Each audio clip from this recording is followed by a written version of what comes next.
እግዚአብሔር ታሪካችሁን ይቀይራል። ክርስቶስን አግኝተናል፣ አዎ ድነናል፣ አዎ ግን ከደህንነት ደግሞ ባሻገር ከጋለሞታነት ወደ ሌላ ዳይሜንሽንና ታሪክ እንደቀየረ እግዚአብሔር ታሪካችን ይቀይራል። የዚህ ሴት የረዓብ ታሪክ የተቀየረው ባስገባችሁ በሸሸገችሁ። አሁን ሰዎች አናስገባም። የእግዚአብሔር ቃል አለ፣ መንፈስ ቅዱስ አለ።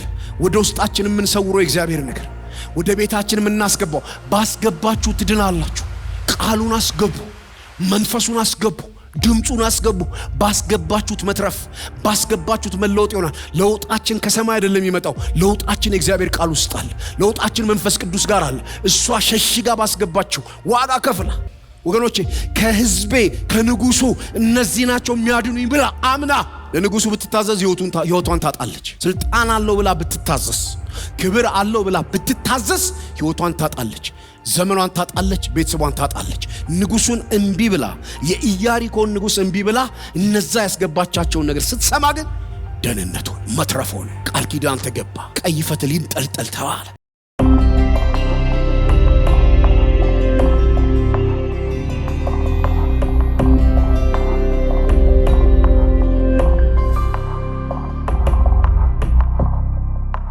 እግዚአብሔር እንደሚባርከን በጣም አምናለሁ። ለእግዚአብሔር ቃል ክብር። ሁላችንም በእግሮቻችን እንቆምና መጽሐፍ ቅዱስ እናነባለን። የእግዚአብሔርን ቃል እናነባለን። ከሁለት የመጽሐፍ ቅዱስ ክፍል እናነባለን። ይሄንን የመጽሐፍ ቅዱስ ክፍል አንደኛውን ከዕብራውያን መጽሐፍ ነው የምናነበው። አንደኛውን ከኢያሱ መጽሐፍ ላይ ምዕራፍ 2 ላይ ነው የምናነበው። ዕብራውያን መጽሐፍ ላይ ምዕራፍ 11 ላይ የእግዚአብሔርን ቃል እናወጣና እናነባለን። ከምዕራፍ 11 ቁጥር 30ና 31ን እናነባለን። ከዛ ደግሞ ወደ ኢያሱ መጽሐፍ ምዕራፍ 2 ላይ መለስ ብለን አንድ የእግዚአብሔርን ቃል እናነባለን። ኢየሱስ ጌታ ነው። ሃሌሉያ። ዕብራውያን 11 ካወጣችሁ ዕብራውያን 11 የእምነት አባቶች ገድል የተመዘገበበት መጽሐፍ ነው። ወደ ኋላ እያፈገፈጉ የነበሩ ከአይሁድ እምነት ወደ ጌታ የመጡ ቅዱሳን በእምነታቸው ጸንተው እንዲቆሙ ከነሱ የቀደሙ የእምነት አባቶች ያደረጉትን ነገር ጸሐፊው እያነሳ ወደ ኋላ እንዳፈገፍጉ የሚመክርበት የመጽሐፍ ቅዱስ ስለ እምነት ብዙ የምንማርበት የመጽሐፍ ቅዱስ ክፍል ነው። ቁጥር 30 እና 31ን በጌታችን በኢየሱስ ስም አነባለሁ። እንደዚህ ይላል። የኢያሪኮ ቅጥር 7 ቀን ከዞሩበት በኋላ በእምነት ምን አረገ ነው የሚለው? ወደቀ። እስኪ አንዴ በሉት። አብረን ነው የምንሰብከው ዛሬ አብረን። እኔ የምለውን በጣም ደጋግመን እንላለን። በጣም አስደናቂ ነገር እግዚአብሔር ያደርግልናል። አንዴ ጮክ በሉና ወደቀ በሉ። ድገሙ አንዴ። ሃሌሉያ። ቁጥር 31 ደግሞ እንደዚህ ይላል። ሁለቱን አያይዤ ነው መነግራችሁ። ጋለሞታይቱ ረዓብ ሰላዮቹን በሰላም ስለተቀበለቻቸው ከማይታዘዙ ጋር በእምነት አልጠፋችም። በወደቀው መካከል የሱ አልወደቀም። ኢያሪኮ ሲወድቅ፣ ኢያሪኮ ሲፈርስ፣ ኢያሪኮና ህዝቦቿ ሲያልቁ ሲደመሰሱ ጋለሞታ የነበረችዋ ረዓብ በጠፋው መካከል ሳትጠፋ በወደቀው መካከል የሷ ነገር ሳይወድቅ ተሻጋሪ ነገር እስከ ኢየሱስ ክርስቶስ የትውልድ ሐረግ የሚሻገርን ነገር እግዚአብሔር በቤቷ አደረገ። አንዴ ወደ ኢያሱ መጽሐፍ ምዕራፍ 2 ላይ እንመለስ። ላባጃካ ፖራዳስ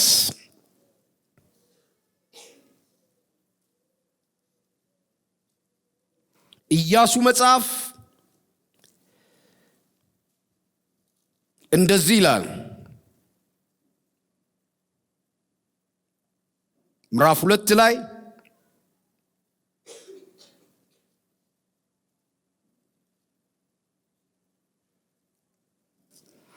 ቁጥር 18 ላንብበው።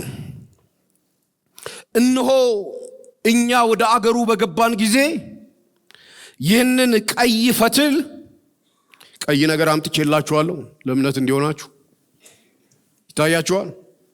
እንደ ቀይ ፈትል ውሰዱ። ቤታችሁ ላይ ዛሬ እንጠለጠላል።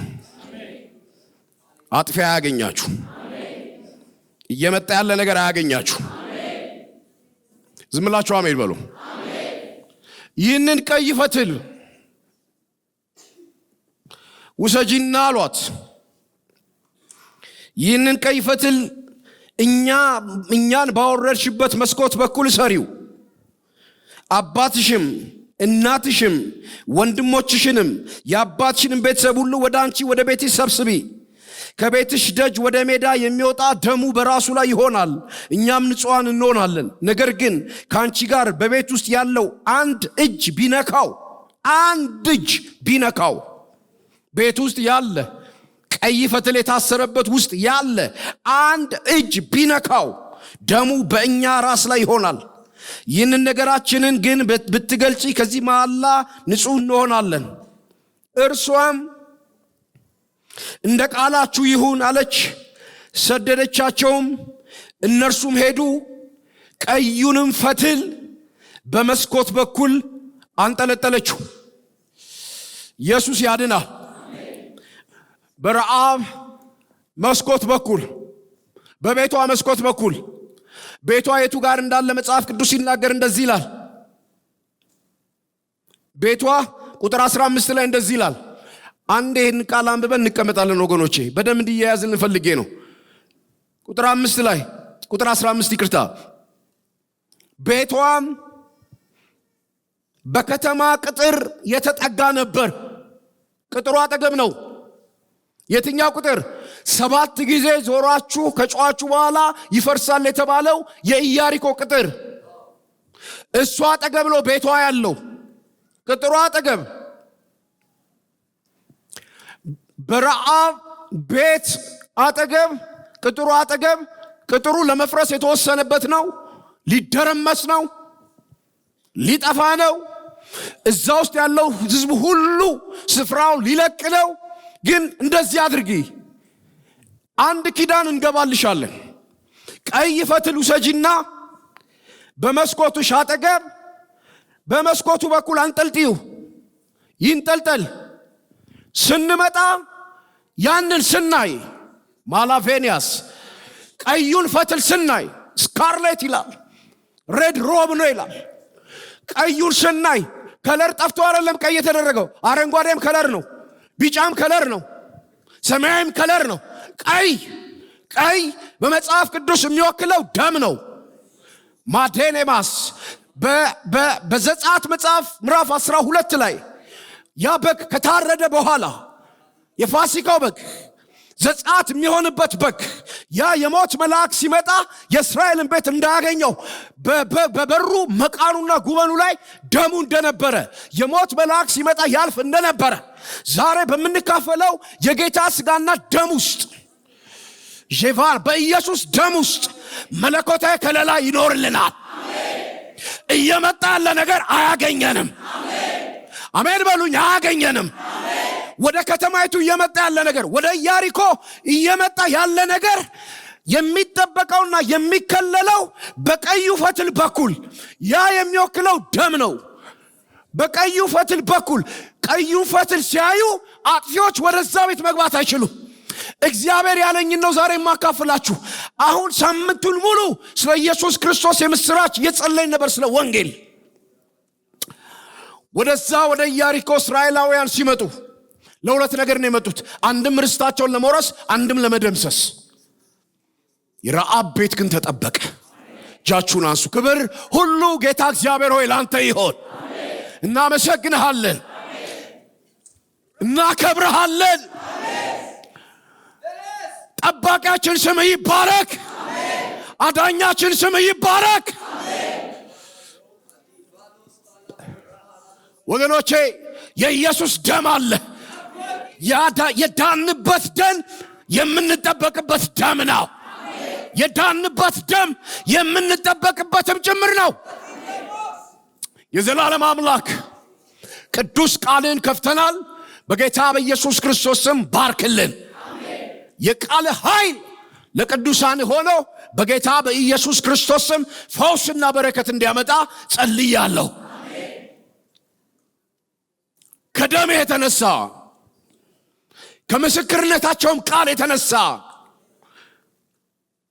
ድል እንደነሱ ይሄ ቀን ድል የመንሳት ቀን እንዲሆን በጌታ በኢየሱስ ስም ጸልያለሁ። የኢየሱስ ደም አንዴ ጉባኤው የኢየሱስ ደም ይበል እስኪ። ጩሁና አንዴ የኢየሱስ ደም በሉ። ጌታ ሆይ በዘላለም መንፈስ ራሱን ለእግዚአብሔር ያቀረበ ክርስቶስ ደም እንደሚል መንፈስ የሆነው ደም ዛሬም ሕያው የሆነ ደም ክፉን የሚከለክል ደም በቅዱሳን ቤት ላይ በቅዱሳን ሕይወት ላይ በቅዱሳን መውጣትና መግባት ላይ እንዲሆን ማጃንታ ራባጃንያ ለማስ ደስፓንታ ፓራባጃንያስ ጃናማንታ ላራባስ እግዚአብሔር የሚያስፈሩ የአመፃ እጆችን ሲከለክል አያለሁ።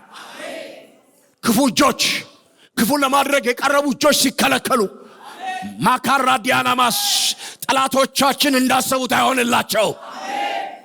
ከልካይ አለ፣ ከልካይ አለ፣ ከልካይ አለ።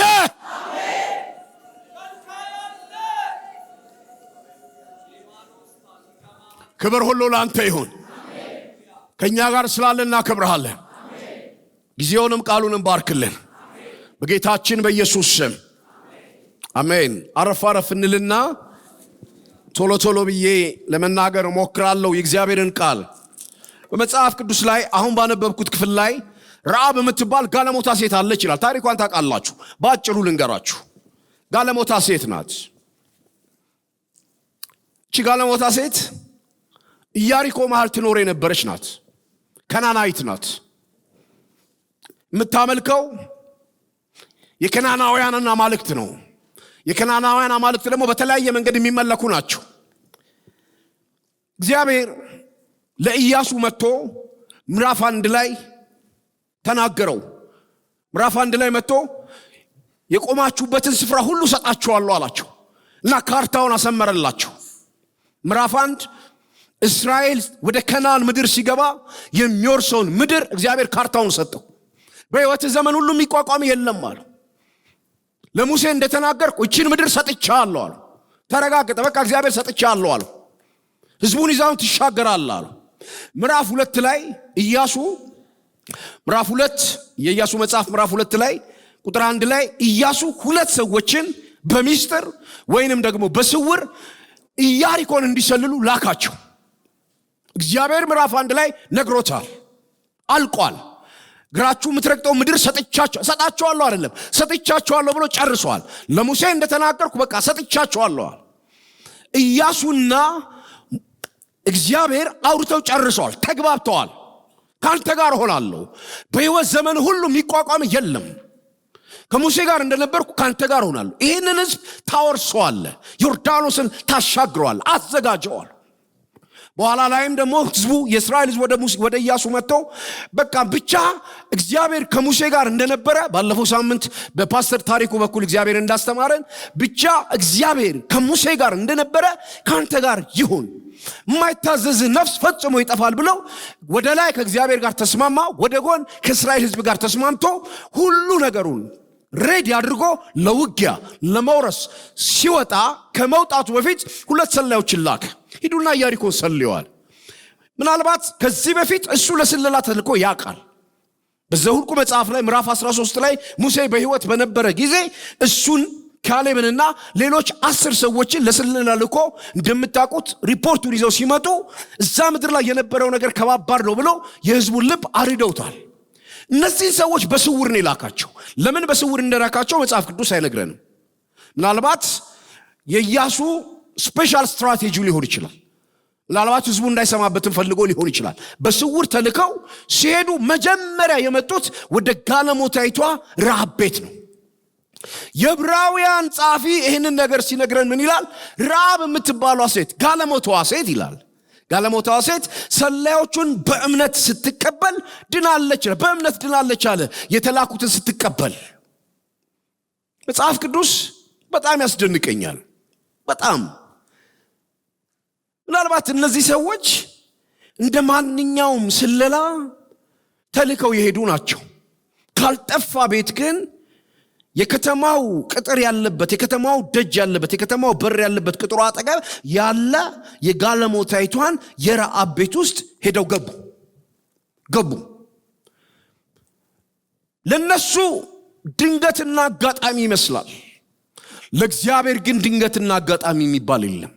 እግዚአብሔር ከሰማይ፣ እግዚአብሔር ከሩቅ፣ አጠቃላይ የእግዚአብሔር የማዳኑን የመሲሁን ፕሮግራም ስትመለከቱ ከዘፍጥረት እስከ ማቴዎስ ወንጌል ድረስ መተን ስንመለከት በአጠቃላይ የእግዚአብሔር የደህንነት ፕሮግራም ውስጥ እግዚአብሔር ረዓብን አይቷታል። ጋለሞታይቷን ረዓብ አይቷታል። ጋለሞታይቷ ረዓብ በማቴዎስ ወንጌል ምዕራፍ 1 ቁጥር 5 በአዲስ ኪዳን 3 ጊዜ ተጽፋለች። አዲስ ኪዳን ላይ 3 ጊዜ ተጽፋለች ጋለሞታ እየተባለች። አንደኛው የማቴዎስ ወንጌል ምዕራፍ 1 ቁጥር 5 ላይ ሰለሞን የሚባለውን ሰው እንዳገባች የነ ቦዔዝ የዘር ሐረግ እንደሆነች፣ ቦዔዝ ደግሞ ኢዮቤድን እንደወለደ፣ ኢዮቤድ ደግሞ እሴይን እንደወለደ፣ እሴይ ደግሞ ዳዊትን እንደወለደ፣ ዳዊት ደግሞ የኢየሱስ ክርስቶስ ቅድመ አያት ሆኖ የዘር ግንዱ ሆኖ የመሲሁ ግንድና ዘር እንደሆነ ማቴዎስ በዘረዘረው የኢየሱስ ክርስቶስ የትውልድ ሐረግ ውስጥ ይነግረናል። በዕብራውያን ላይ ደግሞ አሁን ስናነበው ዕብራውያን ደግሞ እምነትን ያነሳና ጋለሞታይቷ ረዓብ ሰላዮቹን ስትቀበላቸው በእምነት ድናለች ይለናል። ያዕቆብ መጽሐፍ ደግሞ ምዕራፍ 2 ላይ ይመጣና ያዕቆብ እምነት ከሥራ ውጪ የሞተ ነው የሚለውን ነገር ለማስረዳት ጽድቅ የሚገኘው በሥራ ነው ይላል። ግን ጽድቅ የሚገኘው በሥራ ነው ሲል ሰዎች እግዚአብሔር የሚያጸድቃቸው በሚሰሩት ሥራ ነው ማለቱ ሳይሆን ያ የታመነ እምነት ወደ ሥራ ሲገለበጥ ወይንም ተግባራ ሳይሆን እምነትና ሥራ ሲያያዝ ነው ብሎ ምሳሌ የሚያደርገው ረዓብን ነው። በእግዚአብሔር ረጅም ፕሮግራም ውስጥ ረዓብ አለች። እግዚአብሔር አንዳንዴ በፕሮግራሙ የሚያካትታቸው ሰዎች ሰው እንደሚያስባቸው አይደሉም፣ ሰው እንደሚገምታቸውም አይደሉም። ተልኮ ሲኬድ ረዓብ አለች። የረዓብን ሕይወት እግዚአብሔር ያውቃል። ጋለሞታ ናት ይላል። ታውቃላችሁ የጋለሞታ ሕይወት በጣም በስነ ምግባሩም በሞራሉም በሳይኮሎጂውም በሶሻሉም ውድቅ ያለ ነው። ጋለሞታ ዛሬ ከአንዱ ጋር የምትተኛ፣ አንዱ ከወጣ በኋላ ነገ ከአንዱ ጋር የምትተኛ፣ አንዱ ከወጣ በኋላ ነገ ከሌላው ጋር የምትተኛ ሚዘረብል የሆነ ሕይወት ያላት ናት ጋለሞታ። መጽሐፍ ቅዱስ እውነተኛ የእግዚአብሔር ቃል መሆኑን የምታውቁት እንትኑን አይደብቅም። የዋና ሰዎች ታሪክ አይደለም የተጻፈው። የጀግና ሰዎች ታሪክ አይደለም የተጻፈው። የጋለሞቶች ታሪክ አለበት፣ የቀራጮች ታሪክ አለበት፣ የሌቦች ታሪክ አለበት፣ የአመንዝሮች ታሪክ አለበት። መጽሐፉን ቅዱስ ያስባለው ቅዱስ ሰዎች ተገኝተውበት ሳይሆን እርኩሶቹን ሰዎች ስለሚቀድሳቸው። እስቲ አንድ ጩና አሜን በሉ። የመጽሐፍ ቅዱስ ቅዱስነት ከሰዎች ጋር የተያዘ አይደለም። መጽሐፉ እንዲጻፍ ከፈቀደው ከእግዚአብሔር መንፈስ ጋር፣ የእግዚአብሔር መንፈስ ነው ሰውን ቅዱስ የሚያደርገው። ስለዚህ እግዚአብሔር በእውነተኝነት ስለሚያምን አንዳንድ የሃይማኖት ቤት ጽሑፎች የተመረጡ ናቸው። እንደዚህ አይነት ነገር አይጻፍባቸውም። የሰዎች ውድቀት አይጻፍባቸውም። መጽሐፍ ቅዱስ ስለ ጋለሞታ ለመጻፍ አያፍርም። ጋለሞታ የምትባል ሴት አለች ረዓብ ይልና ይጽፍልናል። በሷ አያፍርም። እግዚአብሔር በጋለሞታዎች እንደሚሰራ ለመናገር አያፍርም። ወደዚህ ሴት ቤት ገቡ። ወደዚህ ሴት ቤት የገቡት እግዚአብሔር አስቀድሞ ስላየ ነው ብዬ ነው የማምነው። ወደዚህ ሴት ቤት ሲገቡ እነዚህ ሰዎች የገቡት ለተልኮ ነው። ከዚህ በፊት እንደገቡ አይነት ሰዎች አይደለም የገቡት። ከዚህ በፊት ሰዎች እሷ ቤት ገብተው ያውቃሉ። ከዚህ በፊት እሷ ቤት ሰዎች የገቡት ምን አድርገው እንደወጡም ይታወቃል። ይጸልዩ አይገቡም መስላችኋል? ጌታ ይመስገን ጸልያለን ብለው አይወጡም። ለመጸለይ አይገባም። ጋለሞታ ቤት ከተገባ ለምን እንደሚገባ ይታወቃል። እስከ ዛሬ ብዙ አይነት ሰው እዚህ ቤት ገብቶ ያውቃል ጋለሞታ ቤት ውስጥ። እነዚህ የተላኩ ሁለት ሰዎች ግን ወደዚህ ቤት የገቡት ሌሎች ሰዎች በገቡበት ከሷ ጋር ርኩሰትን ለመፈጸም ሳይሆን ከሰማይ ያያት አምላክ ሊያድናት የፈለገ እየመጣ ካለው ጥፋት ሊያድናት የፈለገ እግዚአብሔር መልእክተኛ አድርጎ ልኮላት። ኢቭን ሰዎቹ እንኳን ላይገባቸው ይችላል። ተላኪዎቹ አንዳንዴ ተላኪው አይገባውም፣ ላኪው ግን ያውቃል። አንዳንዴ መልእክትን በአፋችሁ ያስቀምጥና እናንተ ትናገራላችሁ። እናንተ አይገባችሁም። መልእክቱ የሚነገረው ሰው ግን ይገባዋል። መልእክት የሚገባው ለተናጋሪ አይደለም። መልእክት የሚገባው ለሰሚው ነው። አንዳንዴ እንደዛ ነው የሆነው። አንዳንዴ የሆነ ቃል ታካፍላላችሁ ወይ ውስጣችሁ የመጣውን ድምፅ ዝም ብላችሁ እናንተ ትናገሩታላችሁ። ባለቤቱ ግን ያውቃል። አሁን እነዚህ ሰዎች ተልከው ሲሄዱ ለሷ ድንገት መረጃ ለመሰብሰብ የሚመስል ነው። ምናልባት አእምሮአችንን ተጠቅመን አይ መረጃ የሚገኘው ሴተኛ ዳሪ ቤት ስለሆነ የከተማይቱን መረጃ እናገኛለን ብለው ገብተው ሊሆን ይችላል። ኦኬ። በዛም መንገድ ግን ቢገቡ አዳኙና ላኪው ለምን እንደላካቸው ከተላኪዎቹ በላይ ግን እሱ ያውቃል። ክብር ለእግዚአብሔር ይሁን። እሷ ልክ እንደገቡ አወቀቻቸው። በደም ስሙ ወገኖች፣ አወቀቻቸው። በልቧ የምትጠብቀው ነገር አለ። ጋለሞታይቱ ራብ ይላል የዕብራውያን ጻፊ፣ ሰላዮቹን በእምነት ስትቀበል ነው ዳነችው ይላል። እምነት ደግሞ ከመስማት ነው። መስማት በእግዚአብሔር ቃል ነው። ታውቃለች የሆነ የተከናወነ ነገር እንዳለ። ጋለሞታ ናት፣ ዕውቀቷ ግን ከጋለሞታ በላይ ነው። ልክ ሲመጡ ወስዳ ሸሸገቻቸው። ወዲያው ሰላዮች ከእስራኤል ሰፈር ወደ ኢያሪኮ እንደመጡ ለንጉሱ ነገሩት። ንጉሱ ደግሞ ወደ እሷ ላከ። እሷ ቤት ነው የገቡት አለች። ወደ እሷ ላከ። አንቺ ቤት ሰላዮች መጥተዋል አለ። አልመጡም አለች። ኢየሱስ ያድናል።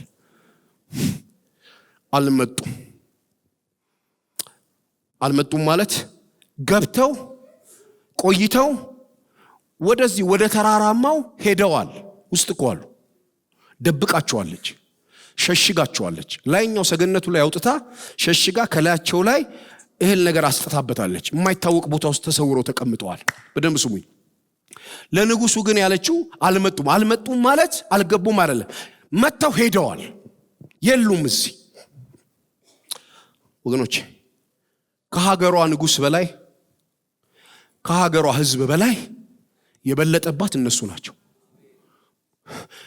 የሀገሯ ህዝብ አያድናትም፣ ንጉሱ አያድናትም። የሚያድናት ቤቱ አይገባው። የሚያድናችሁ ይበልጣል። ሪስክም ነው። በዘመናዊ ህግ ሀገር በመክዳት ወንጀል ትከሰሳለች። የሀገሪቷን መረጃ አሳልፋ በመስጠት ተብላ ትከሰሳለች። ለእምነቷ ዋጋ ከፈለች። ለዚህ ነው እምነት አንዳንዴ ዋጋ የሚያስከፍላል። አላየውም አለች። እየዋሸች እንዳይመስላችሁ። ሂዱ፣ መተው ነበር፣ ሄደዋል፣ ድረሱባቸው ብላ ከሄዱ በኋላ ከመተኛታቸው በፊት ወደ ሰገነቱ መጣችና ነገረቻቸው። ስሙ አለቻቸው። 4 ነገር ነገራቸው። ቶሎ ብዬ ልጨርስላችሁ። 4 ነገር ነገረቻቸው። እንደዚህ አለቻቸው። አንደኛ ኢያሱ ላይ እንመለስ አንድ ጊዜ ቶሎ ብዬ እንድነግራችሁ። ኢያሱ 2 ላይ በደንብ ብታዩት እግዚአብሔርን ማክበሪያ ይሆናችኋል።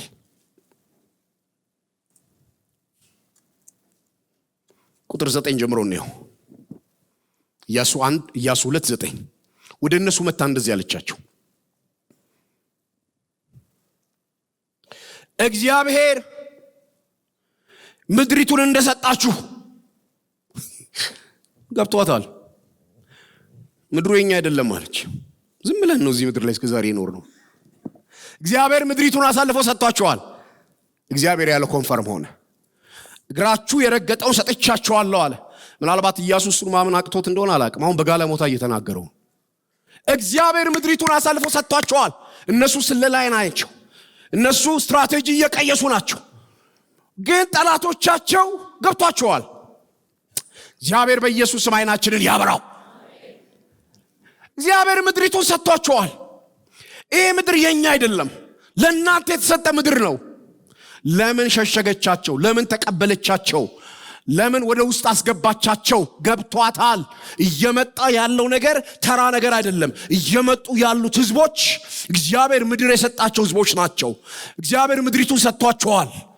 አልገባችሁ ይሆናል እንጂ እግዚአብሔር ምድሪቱን ሰጥቷቸዋል። እነሱ ገና ስትራቴጂ ላይ ነው ያሉት። ወገኖቼ ይሄ ያለፈ ታሪክ አይደለም፣ የኛንም ህይወት የሚያሳይ ነው። እግዚአብሔር አንዳንድ ነገርን አሳልፎ ሰጥቶናል። ምናልባት እኛ አላመንን ይሆናል። እግዚአብሔር እኮ ጨርሶታል። እግዚአብሔር እኮ ሰርቶታል። ግን በጠላት እስኪረጋገጥ እኮ መጠበቅ የለብንም። እግዚአብሔር ምድሪቱን አሳልፎ ሰጥቷቸዋል አለች።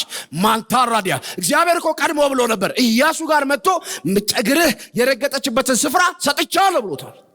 እግዚአብሔር ያለውን እሷ ደገመች። እግዚአብሔር ምድሪቱን ሰጥቷቸዋል። ዝም ብለው ነው የምታዩቸው ሰዎች። ዝም ብለው ነው ሲወጡና ሲገቡ። የነሱ አይደለም። ባለቤቱ እናንተ ናችሁ። እግዚአብሔር አሳልፎ ሰጥቶናል። አሜን በሉ። ሕዝቡን አሳልፎ ሰጥቶናል። ሕዝብ የሰይጣን አይደለም። ሕዝብ ያጋንንት አይደለም። ሕዝብ የእግዚአብሔር ሕዝብ ነው። የእግዚአብሔር ሕዝብ ነው። በወንጌል ዋጋ የተከፈለለት ነው። በመስቀል ዋጋ የተከፈለለት ነው። እግዚአብሔር እኮ አሳልፎ ሰጥቶናል። ብንወጣ ብንመሰክር እግዚአብሔር አሳልፎ ሰጥቶናል። ይሄ ጥላው የተገፈፈ ነው እንዳይመስልህ። በእግዚአብሔር ቃል ላበረታታችሁ ወዳለሁ። ዙሪያችሁ ላይ ያሉ ሰዎች ታልፎ የተሰጡ ናቸው። አሜን ትላላችሁ? እንዴት አድርጌ አይናችሁን እኔ በሆን መክፈት የምችለው ወደ ከፈት አድርገው ነበር። እግዚአብሔር አሳልፎ ሰጥቶናል። እግዚአብሔር አለች ምድሪቱ እንደሰጣችሁ፣ ከዛስ እናንተም መፍራት በላያችን እንደወደቀ በምድሪቱ የሚኖር ሁሉ ከፊታችሁ እንደቀለጡ አወቅኩ አለች። አረ እኔ ገብቶኛል። ጋለሞታ ናት ግን ገብቷታል። እግዚአብሔር አበራላት። የመጣ ያለ ነገር አላት። ሳይነግራት አይቀርም፣ ሳይገባቡ አይቀርም። ከእግዚአብሔር ጋር አውቀናል። ልባችን ቀልጧል። አውቀናል። እንዴት አወቅሽ? ታሪክ ወደ ኋላ ሄዳ ተናገረች። ቁጥር 10 ላይ ከግብፅ ምድር በወጣችሁ ጊዜ። ይሄ ታሪክ የዛሬ 40 ዓመት የተፈጸመ ነው። እዚህ ቦታ ላይ ሲያወሩት ከ40 ዓመት በፊት እግዚአብሔር እስራኤላውያንን ከግብፅ ምድር ሲያወጣ እዛ የነበረው ኮቴ እዛ ተሰምቷል። ዳማክሬዲያስ እዛ የነበረው የእግዚአብሔር ሥራ ብዙ ማይል ሺህ ማይልሶችን አቋርጦ ከነዓን ተሰምቷል። ማዴኔማስ በጌታ በኢየሱስ ስም የእግዚአብሔር ሥራ ከዚህ ወደዛ እንዲያስተጋባ እዚህ የተሰራው ሥራ እዛ ታወቀ። አልነበሩም። ከ40 ዓመት በፊት እግዚአብሔር እስራኤላውያንን ከግብፅ ምድር ሲያወጣ ረዓብ አሁን ስንት ዓመቷ እንደሆነ አላውቅም። ወይ በታሪክ ሰምታለች ወይ ደግሞ እድሜዋ ትንሽ ከፍ ያለ ነው ማለት ነው። ከ40 ዓመት በላይ ከ50 60ዎቹ ልትሆን ትችላለች። ምክንያቱም እያወራች ያለችው ታሪክ እነዚህን ሰላዮች ስታስገባ ከ40 ዓመት በፊት የተከናወነ ነው። 40 ዓመት ሙሉ ምድረ በዳ ላይ ሕዝቡ እንዳለቀ ታውቃላችሁ። ሰምተናል። ከግብፅ ምድር ስትወጡ ሰምተናል። እግዚአብሔር የኤርትራን ባህር በፊታችሁ ሲያደርቀው፣ ባህሩ ሲደርቅ ለካ ሕዝቡ ብቻ አይደለም ያየው። ማላዴሬስ ተሻግሮ ሩቅ ቦታ ላይ ያለ ሕዝብ ሰማ። የኤርትራ ባህር እንደደረቀ በናዝሬቱ ጌታ በኢየሱስ ስም በእናንተ የሚከናወነውን እግዚአብሔር አሻግሮ ለትውልድ ያሰማ። እዚህ የሚረገጥ ኮቴ እዛ እንዲሰማ ሰምተናል። የኤርትራ ባህር እንደደረቀ ሰምተናል። እግዚአብሔር በአሞራውያን ነገስታት ያደረገውን የአሞራውያን ነገስታት እንደመታ፣ አግን እንደመታ፣ እንደገና አግንም ሴዮንና አግ የሚባሉትን ነገስታት እንደመታ ሰምተናል። እግዚአብሔር ያደረገውን ነገር ሰምተናል። ምን አለ እግዚአብሔር ከዚህ ከዙሪያችን ከሰርክላችን አውጥቶ ለምድር ጫፍ የሚሰማ ነገር ባረገ። ለምድር ጫፍ ባንተ ዝም ብሎ ይሄ አካባቢ ላይ የሚሰማ ብቻ አይደለም፣ ተሻግሮ የሚሰማ አንድ ቀኝ እጃችሁ ናሱ በኢየሱስ ክርስቶስ ስም ተሻጋሪ ነገር እግዚአብሔር ያድርግ። እዚህ የሰራ አሜሪካ እንዲሰማ፣ እዚህ የሰራ አውሮፓ እንዲሰማ፣ እዚህ የሰራ ከተማው ላይ የሰራው ነገር ገጠሩ ውስጥ ገብቶ እንዲሰማ፣ እዚህ ያደረገው ነገር የሚሰማ ነገር። የኤርትራ ባህር ሲደርቅ እዛ ተሰማ። የተሻገሩት እነሱ የሰሙት እዛ ሩቅ ያሉት ሰምተናል። እነዛን ኃያላን ነገስታት እግዚአብሔር ሲመታ ሰምተናል አለችና ማጠቃለያውን እንደዚህ ያለች። ወገኖቼ ይህን ነግሬያችሁ ጠቀልላለሁ። ቁጥር 11 በቃ ለዚህ ነው እግዚአብሔር ያዳናት። ይህን ነገር ሰምተን ልባችን ቀለጠ። አምላካችሁ እግዚአብሔር በላይ በሰማይ በታች በምድር እርሱ አምላክ ነውና ከእናንተ የተነሳ ከዚያ ወዲህ ለማንም ነፍስ አልቀረለትም። እውነተኛ አምላክ የምታመልኩት እናንተ ናችሁ። እውነተኛ አምላክ የከናን አምላክ አይደለም። እውነተኛ አምላክ አምላካችሁ። አምላኬ አላለችም። አምላኩ አይደለም አምላካችሁ። እናንተ የሚያስቀና አምላክ አላችሁ። አምላክ አላችሁ። ወይኔ እግዚአብሔር ሕዝብ ፍራንክ አላችሁ።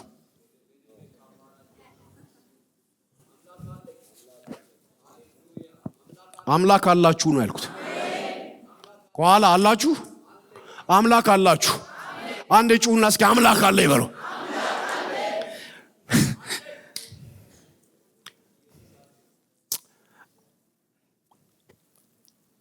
ጠቅላይ ሚኒስትሩ የኔ ወንድም ቢሆኑ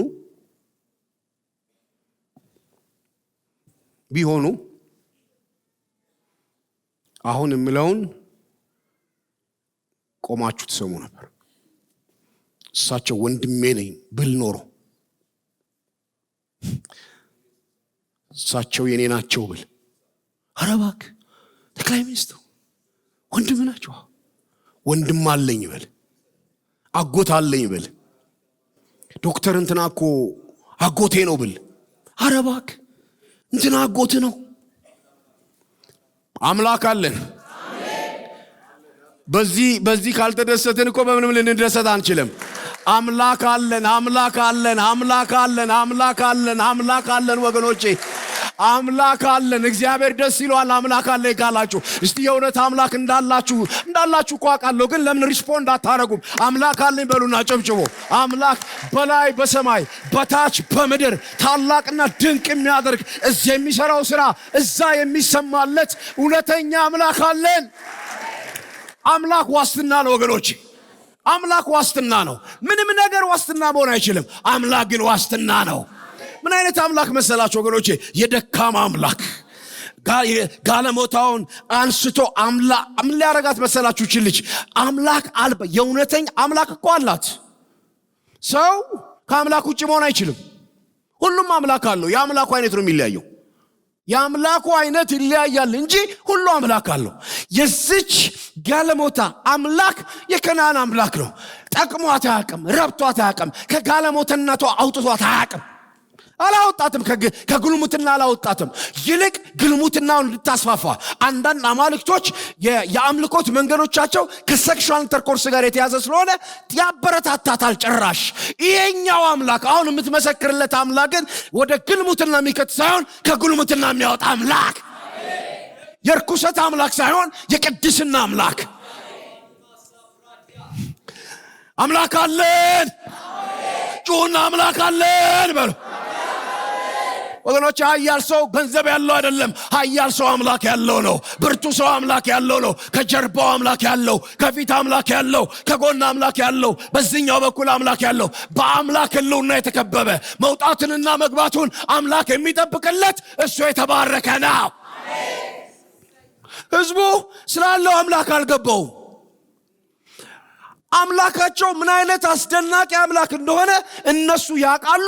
እነሱ ግን ምናልባት ግራ ገብቷቸዋል። ምድረ በዳ ላይ ስላሉ ምን እያለቻቸው ነው? እናንተ ምድረ በዳ ውስጥ ብትሆኑም፣ እናንተ ረጅም ጉዞ ተጉዛችሁ ብትመጡም ከኛ አምላክ የእናንተ ይበልጣል። የኛ አምላክ ባህር አድርቆ አያውቅም። የኛ አምላክ የአሞናውያንን ነገስታት መጥቶ አያውቅም። አምላካችሁ በላይ በሰማይ ታላቁ አምላካችን ክብር ይሆንለት፣ ስግደት ይሆንለት፣ እልልታ ይሆንለት። ወገኖቼ እልል በሉለት። አምላክ አለ፣ በሰማይ አምላክ አለ፣ በዙፋኑ ላይ አምላክ አለ፣ በቤታችን አምላክ አለ፣ በውስጣችን አምላክ አለ። የአማልክት አምላክ የሆነ የአማልክት አምላክ የሆነ የአማልክት አምላክ የሆነ አምላክ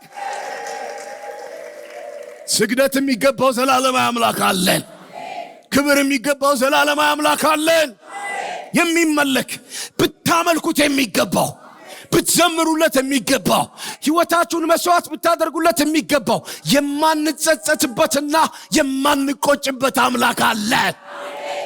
መጽሐፍ እንደዚህ ይላል፣ በአምላካችሁ ተጓደዱ ይላል። ባውስት አድርጉ ይላል። ተጓደዱ፣ ሌላ መጓደጃ የለም። አምላክ አለን፣ ድል ነሽ አምላክ። ወገኖቼ እንደገና ላነቃችሁ እፈልጋለሁ። አሁን ካላችሁበት ነገር ይልቅ አምላክ አላችሁ። አምላካችሁ ምድረ በዳውን ኤደን ያደርገዋል። አምላካችሁ ሞትን ወደ ሕይወት ይቀይረዋል። አምላካችሁ መለኮታዊ ጥበቃን ያደርግላችኋል። አምላካችሁ ይዋጋላችኋል። አምላካችሁ ድል ይሰጣችኋል። አምላካችሁ ታመልኩታላችሁ። እህላችሁንና ውሃችሁን ይባርክላችኋል። አንድ እልልታና ጭብጨባን አድርጎ ወገኖች፣ እልልታና ጭብጨባ። ሃሌሉያ። አምላክ አለን። አምላክ አለን። አምላክ አለን። በቃ አምላክ አላችሁ። እነዚህኛውን አምላክ አልፈልግም አለች። ከዛ በኋላ ማሉልኝ አለች። በቃ ጨርሻለሁ። ማሉልኝ። ባል የለኝም፣ ልጆች የሉኝም፣ አባት ግን አለኝ፣ እናት ግን አለኝ፣ ወንድሞችና እህቶች አሉኝ። በቃ ማሉላት። በቃ አንቺ ቃልሽን ከጠበቅሽ አሳልፈሽ ካልሰጠሽን በቃ እና በቤትሽ ዙሪያ ሆኖ ከቤትሽ ያልወጣ ሰው እኛ ስንመጣ ምንም አይሆንም። ከቤት ወጥቶ ግን በሜዳ ከተገኘ ያው ደሙ በራሱ ላይ ይሆናል። ለምልክት እንዲሆንሽ ግን ቀይ ፈትል ውሰጂና። ለምንድን ነው ቀዩን ፈትል የመረጡት? ቀይ ፈትል ምረጪና እዚህ ላይ አድርጊው በመስኮቱ በኩል። ለመጀመሪያ ጊዜ ማሰር ብችል ደስ ይለኝ ነበር። የረሃብ ቤት የሆነ ቀይ ነገር ተንጠልጥሎበታል እና ምናልባት ወክ እያደረጉ የዛ አካባቢ ሰዎች ምንድነው ሴትዮ ደግሞ ዛሬ አሰረች? መዳኛዋ ነው። መዳኛዋ ነው የታሰረው። ወገኖቼ እንደዚህ አይነት አሁን አዲስ ኪዳን ላይ ስላለ እንደዚህ አይነት ቁሳይ ነገር የለም እንጂ መዳኛችሁ በላያችሁ ላይ አለ። መዳኛችሁ በቤታችሁ ላይ አለ። እንደዚህ ተንጠልጥሏል። ላይ ከፍ ያለ ስለሆነ ሰገነቱ አካባቢ የቅጥሩ አካባቢ ስለሆነ ያዩታል።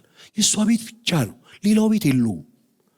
የተንጠለጠለ ቀይ ነገር ያለው የሷ ቤት ብቻ። ወደዚህ ዞር ብትሉ አታገኙም ቀይ ነገር። እዛኛው ቤት የለም፣ እዛኛው ቤት የለም። እኛ ቤት አለ፣ አንተ ቤት አለ፣ አንቺ ቤት አለ። ምናልባት አይናችን ቢከፈት የኢየሱስ ደም እንደዚህ ተንጠልጥሏል። አንጠልጥሏል። ጨርሻው 6ኛው ምዕራፍ ላይ ኢያሪኮን 7 ጊዜ ዞረው ሲደረመስ። ወገኖች ቤቷ በቅጥሩ ደጅ ነው አይደል የሚለው? ቅጥሩ አጠገብ ስለሆነ ኢያሪኮ ወደቀ፣ ፈረሰ። የዘመናት ቅጥር ሲፈርስ ሰራዊቱ የእስራኤል ሰራዊት ገብቶ እዛ ምድር ያሉትን በሙሉ ሲያጠፋ ሲጨርስ የሁሉ ቤት ሲወድቅ አንድ ቤት አልወደቀም። አንድ ቤት ተረፈ። አንድ ቀይ ፈትል የተጠለጠለበት ቤት ውስጡ ያለው ሰው ሳይነካ ተረፈ። ቅጥሩ ሲፈርስ ያ ቤት ሳይፈርስ ተረፈ። በዚህ በመጨረሻ ዘመን አንድ ዋስትና አለ። ብዙ ነገር መጥቶ ሊመታ ይችላል። በእኛ ቤት ግን ደሙ አለ። እስቲ በእኔ ቤት ደሙ አለ በሉ። በእምነት በሉ ወገኖቼ፣ በእምነት እንደገና በሉ። ደሙ አለ ወገኖቼ። ብዙ ነገር ሊመታ ይችላል። ዋስትና ሰው ነን። በሰው መካከል ነው የምንኖረው። እዚሁ ሀገር ነው ያለነው። ግን ደሙ አለ። ተረፈች። ጋለሞቷ ተረፈች። ምዕራፍ 6 ስታነቡ ከተረፈች በኋላ ከእስራኤል ቤት አርቀው ለብቻቸው አኖሯቸው። በኋላ ላይ በሂደት በእስራኤል መካከል እስከ ዛሬ ድረስ አለች ይላሉ። እግዚአብሔር ያችን ጋለሞታ ሴት ከግልሙትናዋ አውጥቶ በማቴዎስ ወንጌል 1:5 ላይ እንደሚናገር በዘር ሐረግ ውስጥ ሲነገር ሰልሞን የሚባለው ራኬብ ተብላን የተጠቀሰችው ማቴዎስ 1:5 ላይ ራኬብ ረአብ ማለት ነው። አገባች፣ ባለትዳር ሆነች። ግልሙትና በቃ እግዚአብሔር ዳራት። ለተራ ጋብቻ እንዳይመስላችሁ፣ የኢየሱስ ክርስቶስ የዘር ሐረግ እንዲመጣ።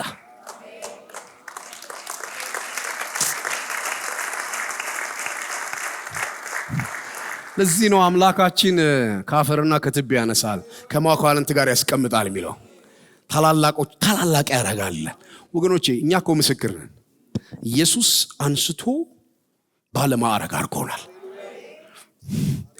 የመጨረሻ እቺን ነግሬያችሁ፣ ከጥበቃው ውጪ፣ ከመለኮታዊ ጥበቃው ከፈትሉ ውጪ የሷን የዘር ሐረግ እግዚአብሔር አስቀጠለው። የዘር ሐረጓ ቀጠለው ወገኖቼ።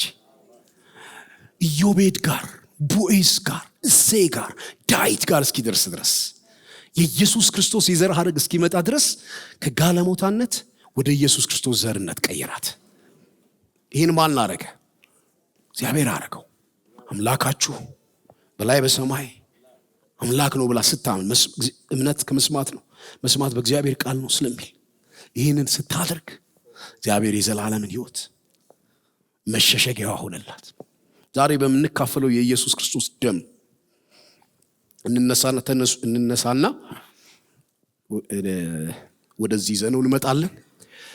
ከዛ ጸሎት እናረግና አንድም ለመታሰቢያ የኢየሱስ ሞትና ትንሣኤ እንድንናገር፣ አንድም ደግሞ መለኮታዊ ከለላና ጥበቃ፣ አንድም ደግሞ የሚቀጥል ዘር። የእግዚአብሔር ነገር በዘራችሁ አይቋረጥም። ከኔ ጋር ሁኑ። ከመንፈሱ አትውጡ። ረዓብ ጋር የሚቀር የእግዚአብሔር ፕሮግራም የለም። የረዓብ ዘር ወደ ኢዮቤድ፣ ወደ እሰይ፣ ወደ ዳዊት፣ ወደ ኢየሱስ ክርስቶስ ይዘራረግ እንደሄደ በኢየሱስም የእግዚአብሔር ማዳን በቤታችሁ እየቀጠለ ይሄድ።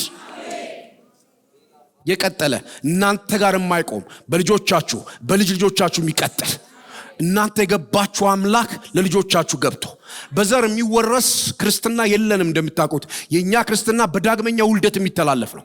በመዋለድ የሚበዛ ዘር የለንም። በመዋለድ የሚስፋፋ ክርስትና የለንም። የኛ ክርስትና በዳግመኛ ውልደት ነው። በመጀመሪያ ውልደት የሚስፋፋ ክርስትና ስለሌለን የለንም።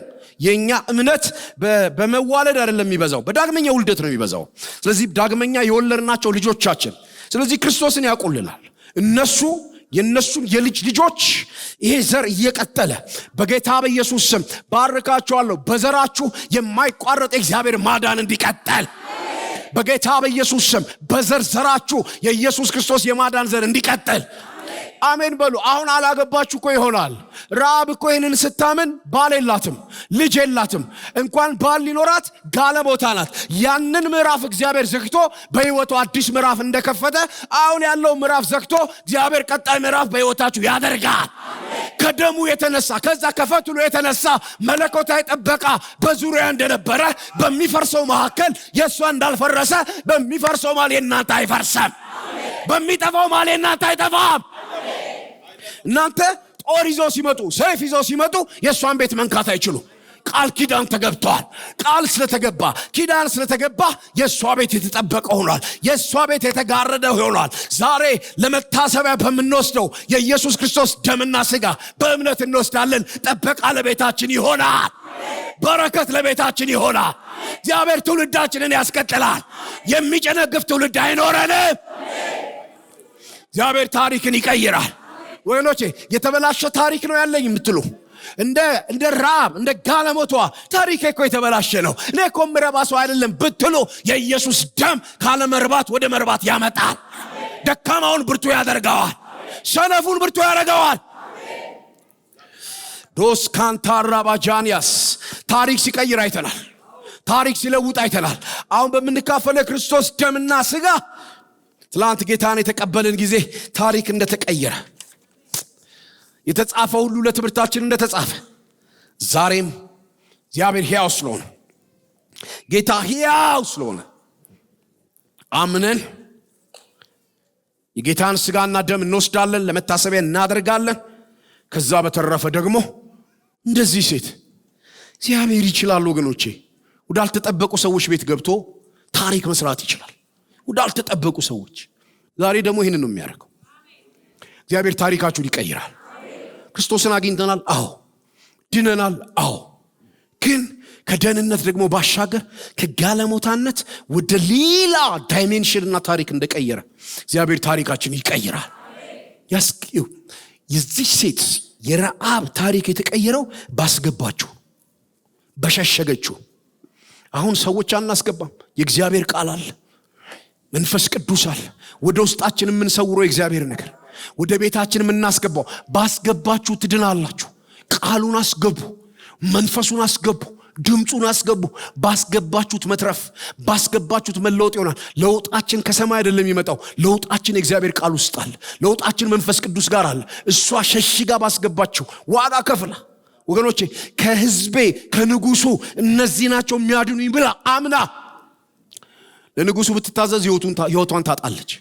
ስልጣን አለው ብላ ብትታዘዝ፣ ክብር አለው ብላ ብትታዘዝ ሕይወቷን ታጣለች፣ ዘመኗን ታጣለች፣ ቤተሰቧን ታጣለች። ንጉሱን እምቢ ብላ የኢያሪኮን ንጉስ እምቢ ብላ እነዛ ያስገባቻቸውን ነገር ስትሰማ ግን ደህንነት ሆነ፣ መትረፍ ሆነ፣ ቃል ኪዳን ተገባ፣ ቀይ ፈትል ይንጠልጠል ተባለ። ቶሞኮሶ ኮፖሮዶሴኬ እንጸልይ እስቲ ወገኖች እንጸልይ። ሻፓራ ዲያናማስ ደምህ በእኔ ላይ ነው በሉት ጌታን በጸሎት መንፈሱን ወገኖቼ። ደምህ በእኔ ላይ ነው።